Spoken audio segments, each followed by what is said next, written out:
Bonjour, à petite dose la presse ce mardi si vous n'avez pas le moral. La première mauvaise nouvelle s'affiche à la une des Échos. L'été a été meurtrier pour les entreprises françaises.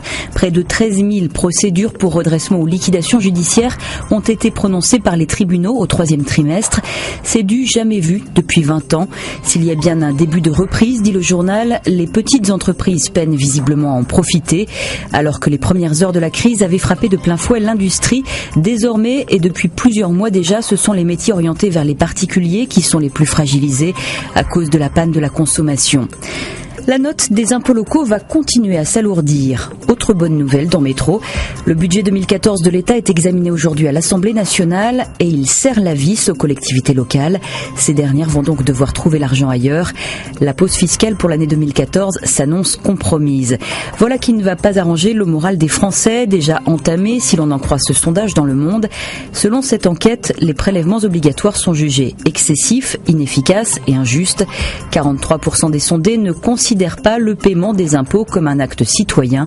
Un climat de poujadisme fiscal risque-t-il de s'installer en France, s'interroge le journal.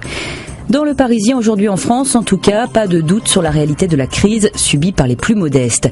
Selon le baromètre de la santé en Europe, publié ici en avant-première, un Français sur 3 a renoncé à des soins l'an dernier faute d'argent. Les soins dentaires sont les premiers sacrifiés et contrairement aux idées reçues, ils ne sont que 4% à renoncer de la même façon à se soigner en Grande-Bretagne. Pour une note d'optimisme dans toute cette morosité, il vous faut ouvrir La Croix, le journal des notes en affichant en une un frémissement de reprise. L'activité économique progresse, nous dit-on, mais cela ne profite pas encore à l'emploi. Libération a choisi ce mardi de regarder dans le rétroviseur pour mieux observer la société actuelle. Le journal évoque la marche des beurs il y a 30 ans.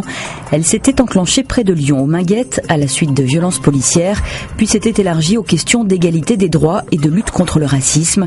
100 000 personnes avaient porté ce message jusqu'à Paris. 30 ans plus tard, la France ne sait toujours pas vivre avec ses enfants nés de l'immigration, juge sévèrement Le Quotidien. Et comme un flashback, le FN gagne une élection, comme à Dreux en 1983. Le Front National qui plane au-dessus de l'actualité, c'est l'image du jour avec ce dessin signé Willem. Bonne lecture, à demain.